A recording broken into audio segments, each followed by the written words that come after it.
Hello and hello. Thank you so much for joining me today, and welcome to This Week in Germany. Let's get started. Top posts on the German subreddit this week. Let's go. All right, top post this week. I mean, this is a softball. What are those gold bars on the floor? Well, they're not some crazy game of Tetris being played by the road constructors as they build the road. No. Those are stumbling stones. And of course, the first thing I always think about when I see these things is that it's controversial, or at least it was controversial, to have them on the ground. And, after a while, they started putting them on like walls. Interesting. But I believe that's what those are. I haven't seen them laid out in this type of pattern before, where it's almost looks kind of random, like arbitrary. Maybe these are families grouped together. Let me see what the comments have to say. I guess I never actually said the actual answer, just the name of them, but they're, these plaques on the ground to remember victims of the Nazis. And I guess the German word is Stolperstein. Let's see. Okay, so that answers the question. I have my own question about why they're arbitrarily grouped together. I'm hoping somebody answers that real quick. For the remembrance of victims, these stones mark their home with names of victim and year they were taken away, and in certain Bahnhofs, these are there too. I don't know what a Bahnhof is. Let me just look that up.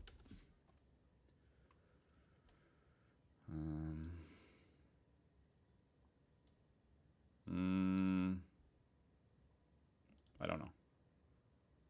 Hold on. It's a railroad station. There you go. Okay. I feel like I should have known that, but okay. So these are in railway stations as well. That makes sense. It's sad. All right. Does anybody explain why they're grouped together like this? Each of them is a tragedy and well worth looking up the person and reading about it.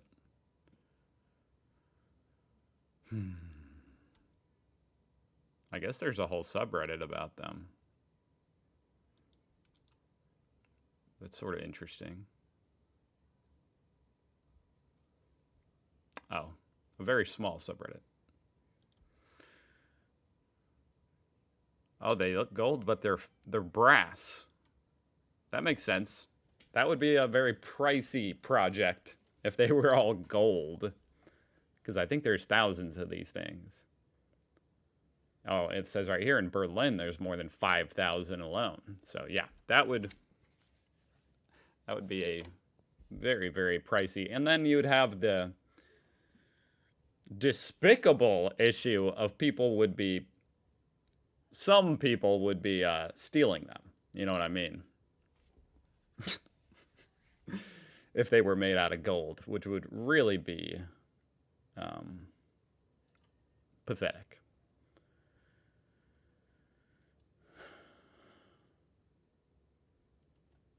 Well, I assume that they're grouped together by family. You guys can correct me if that's wrong. The next top post, I am German, but I feel like a foreigner. Interesting concept. Let's dive a little deeper. So this is an interesting post. It's about this person who says they don't, they're German. They grew up in Germany. They went to school here. They live there. They don't feel German, though.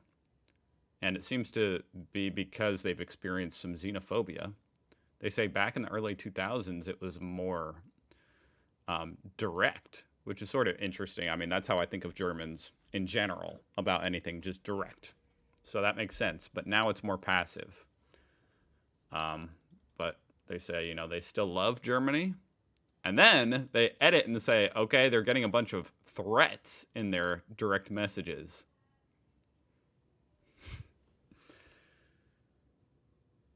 Jeez. I'm sorry you're getting threats. That's really not fair. People can be really weirdly nationalistic. You misspelled racist. Wow. I don't know what to think of that. That's pretty crazy. I think of Germany, it's probably kind of like America, where you have certain people that are extremely nationalist, and then the other people are almost like so far opposite that it's amazing that they coexist. And but in general, I don't think of Germans as being very nationalist. You know what I mean? But I do think there's a subset, from what I've been reading and stuff, that is definitely out there that is extremely nationalist. So it's very interesting subject. Okay, weird uwu I fit their ticket automat message. I tried looking up this word eifizate. I couldn't find anything. Uwu eifai. I don't know what that means. Maybe it's the location of this automat, which is what, a parking garage? Maybe. I'm really struggling with this one. Went to pay my parking ticket. Oh, okay, yes. Saw this and decided not to use that specific automat, which must be a parking garage.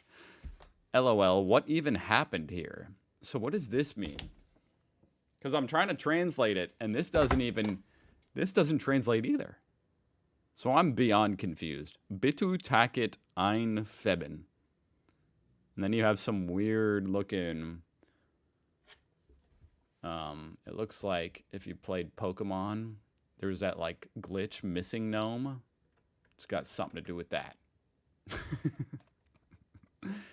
Engineer here. This is data corruption from the way the main system to the display. Likely corrosion. And the ticket machine only has A1 level German.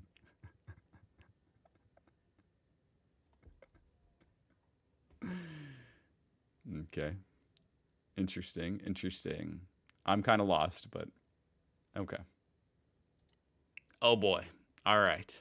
Just moved back to America, and I need to vent. I'm going to read this and get back to you. Well, this is a doozy of a post. There's certain things that stood out to me, which I'll highlight, but basically he's just, he moved, he lived in Germany and Europe for 6 years, moved back to America, and he's not having a good time. In fact, he basically hates it back here in America. Pretty remarkable to read stuff like this. It kind of gives you certainly an interesting perspective on the world. And this line stood out to me. Germans may not seem friendly to outsiders, but they might be some of the most sincere group of people I ever met. I could for sure see that being true, especially, the sincere, the sincere aspect of it. I think Germans, I mean, you guys have sent me plenty of emails and comments and stuff that I can tell. You speak your mind. You say exactly what you think. And you're very sincere, which I appreciate. I found this funny too. I miss the cows. Their blocking of traffic and odoriferous scent. Beautifully said. Yes, the smell of cow poop. Hey, you can move to Indiana and smell the same thing. He says, now that I'm back in America, I feel alienated and alone. The people here smile but are hollow, sad things. Quick to anger and slow to laugh. Wow. That part also stood out to me. It's like, wow, that is really, what's the word I'm looking for? I don't know. It's certainly a very negative outlook and negative impression that he has about Americans after moving back here. And maybe there's some truth to it. And I'm sure there's an aspect to this where it's just like when you live somewhere and make strong connections with people anywhere in the world, and then you have to leave, and you go, either back to the country you came from or somewhere else, and you no longer have those connections. And I could imagine that feels very lonely. Interesting post. Another doozy of a post, folks. So, an old German neighbor called me a thief and yelled at me because I accepted the Amazon driver request to keep his package until he came back home. Interesting scenario there. I've never heard of that in America. Well, you know, I say I never heard of that, but actually a neighbor did that once for me. I thought it was a little bit odd, but I certainly did not accuse him of being a thief or anything. I was appreciative. I was like, oh, yeah. I mean, you didn't have to do that, but okay. Thanks. And it wasn't at the request of the Amazon driver either. He just took it up off my stoop and brought it into his house. It would be a whole different story if it was at the request of the Amazon driver. Then it would be like, oh, well, okay. Yeah, sure. That makes sense. Hey, it's better than it sitting out here in the open for anyone to take. I'd rather my neighbor who I know look after it if they want to. That's a courtesy. And so he wrote his neighbor this letter, which I read already, explaining the whole situation. And apparently there's a German law, Section 5, Paragraph 3 and 4 of the Postal Market Act, which specifically allows this exact scenario, which is interesting. I don't know if we have a law like that here in America. I also find it kind of hilarious, like the formality of all of this. It's such a silly little dispute. It's so silly for the neighbor, in my opinion, to be like disputing this and saying, oh, you're a thief. And the fact that he has to write like this formal letter in reply is just wild. I guess he loudly reprimanded him, calling him a thief. Jeez. I mean, what do you guys think? He's asking, should he give him the letter? Hand him the letter and don't accept a package for him again. Well, I'd say that is obvious. Definitely don't do him any favors anymore as far as looking after his packages. Could be racism. Oh, yes, he mentioned he is a brown person. That's pretty sad if that has anything to do with it.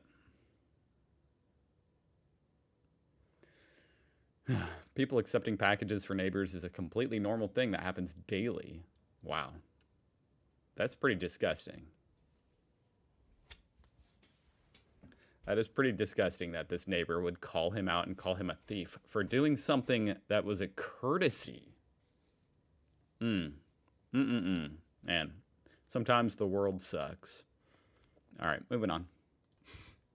Another doozy of a post, guys. What the heck is going on in Germany? And this one is like deja vu. I read a post exactly like this a couple weeks ago.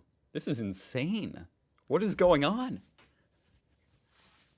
This guy forgot to scan, or no. It didn't even have a tag on it. So he had to manually select, the spring onion. And he forgot to select that, the 89 cents for the spring onion, which fundamentally, if you want my opinion, if they're firing their cashiers and making you do the work to be the cashier at their store, when you make a mistake as an unpaid employee, basically, of their store, that's on them. Now, does that mean you should just be able to do that and take things? No. But it means when you make a mistake, that's on them to figure out that you made a mistake. And then once they figure that out, they should, without any accusation, just rectify the mistake and get you on your way. meaning they should charge you 89 cents and say, okay, have a good day, bye. But apparently they took this guy to a back room. He has to follow him to the back room. I immediately apologized for the mistake and told him I had paid for everything else. No intention of stealing. What's wild to me is just, this is an obvious mistake. And from a business standpoint, you know, the amount of profit that this, let's say they made $40 profit off this guy. I don't know how much groceries, maybe $20 profit, whatever. And say this guy goes grocery shopping there once a week. Okay, they're making $20 profit once a week off this guy. $80 a month, almost $1,000 a year profit off of him shopping at their store. Why would you reprimand him and have him follow you to the back room where what? What are you going to do? All which will likely result in, at least for me it certainly would, him never going back to the store. So you just lost $1,000 profit every year. For what? An 89-cent onion mistake? It's just purely stupid business practice, in my opinion. Unless, of course, someone is intentionally stealing. That's where you have to use your, like human abilities to distinguish an accident from an intent. He says, I was so scared and my German was bad. Uh-oh. That would be even scarier. But $50 euro fine seemed too much. Oh, wow. He was trying to get him to pay $50. This is exactly like another post. Is this not the exact same post? I think I'm going to move on because this post might be the exact same post, but it says it was 3 days ago. So I think this just exact same scenario happened twice, where the store is now trying to fine him money more than the cost of the item. Not to go to the police, but just for the store.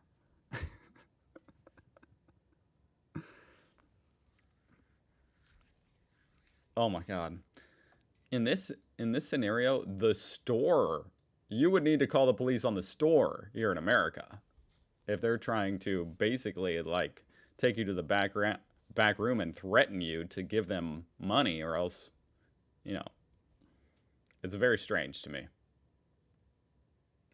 But what do you guys think?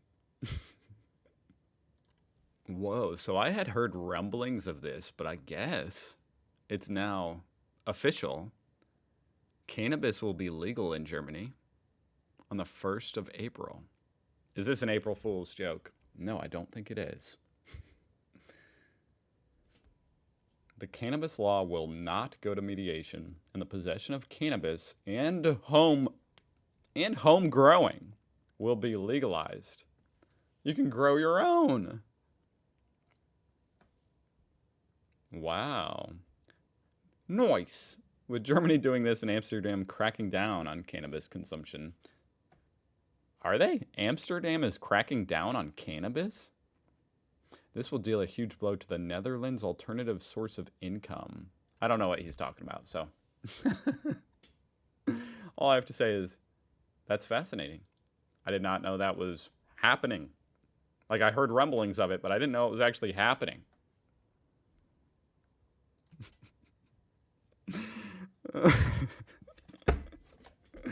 A moving company threatened to sue me for defamation if I don't delete the bad review. I don't think they know what defamation is. Oh boy, this is a long thing. Let's see. I recently moved cities within Germany and hired a moving company to carry out the move. It was all chaotic. Sometimes I'd send them messages, not hear back. Eventually, my contact person stopped replying to me, stopped being delivered. I thought it was odd, but okay. A few days before the move, I called. They told me they'd bring the boxes and agreed on a date. The date arrived, and no one showed up. I called and sent messages, but got no replies. Wow. Okay, so that sounds like a reasonable thing to leave a bad review about. Let's see. All right, here's the part where they left a review. So they posted a bad review on Google that it was chaos. that I called many times, never got a response, and it was a disaster, and they don't recommend. So he woke up this morning to a message that on WhatsApp saying, if they don't delete the review, I would hear from their lawyers on the ground of defamation online.